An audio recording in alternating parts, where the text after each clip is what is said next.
प्रथम वर्ष हिंदी साहित्य के छात्र छात्राओं को पूर्व में द्वितीय प्रश्न पत्र के देवदार नामक पाठ के संदर्भ में व्याख्या बताई थी। उसी क्रम में हम आगे आपको बता रहे हैं लेखक की विचारधारा में देवदार वृक्ष की और क्या साम्यता रही है।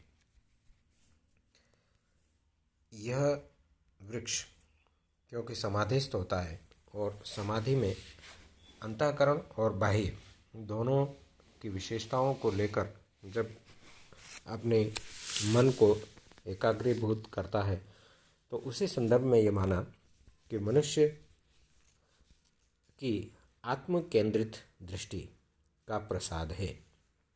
अर्थात हमारा वृक्ष भी हमेशा आत्म केंद्रित होते हुए आगे की ओर बढ़ता रहता है, न किसी से कोई लेना और न किसी से कोई देना। जैसा है वैसा का वैसा ही अपने आप में मस्ती में रहता है।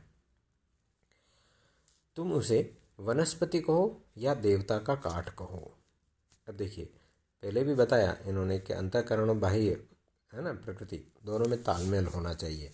तब तुम इसे चाहे वनस्पति कहो या केवल लकड़ी कहो, तुम्हें जो अच्छा लगे वो उसका नाम दे दो। बुरा लगता है तो बुरा नाम दो और अच्छा नाम लगता है तो अच्छा नाम दो। ये लेखक की मान्यता है। पर इसके मामले में क्या कहा है इन्होंने कि इसका पुराना नाम देवदारू रहा होगा। अब देवदारू क्यों रहा, इसके पीछे एक तर्क और दिया है इन्होंने कि देवता का तरु नहीं, देवता भी और तरु भी।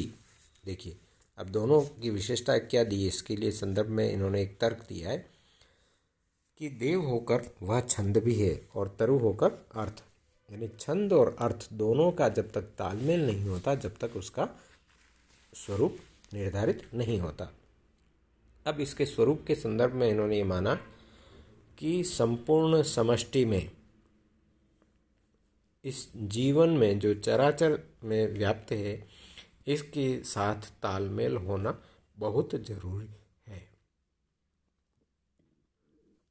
व्यक्ति जब अपने प्राण और उसमें निहित वेग को समाहित करते हुए, तालमेल मिलाते हुए आगे बढ़ता है, तभी उसका जीवन छंदमय होता है, आनंदमय होता है और उस की आवाज़ को इस समाज की स्वीकृति के लिए संकेत रूप में छोड़ देता है।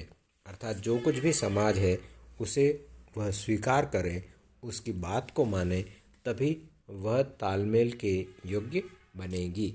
तो इस प्रकार से लेखक का मानना था कि शायद देवता का काठ जो वनस्पति के रूप में है, यह प्रभु महादेव का चुना हुआ एकमात्र प्रिय पेड़ रहा होगा और इसी की वजह से मनुष्य की उन्नति और एकाग्रीभूत होकर आनंद में तल्लीन होते हुए वह समाधिस्थ हो और अपने आप में अपने विकास के लिए, अपनी उन्नति के लिए हमेशा वह समाधि में रहे, तल्लीन रहकर कार्य करता रहे।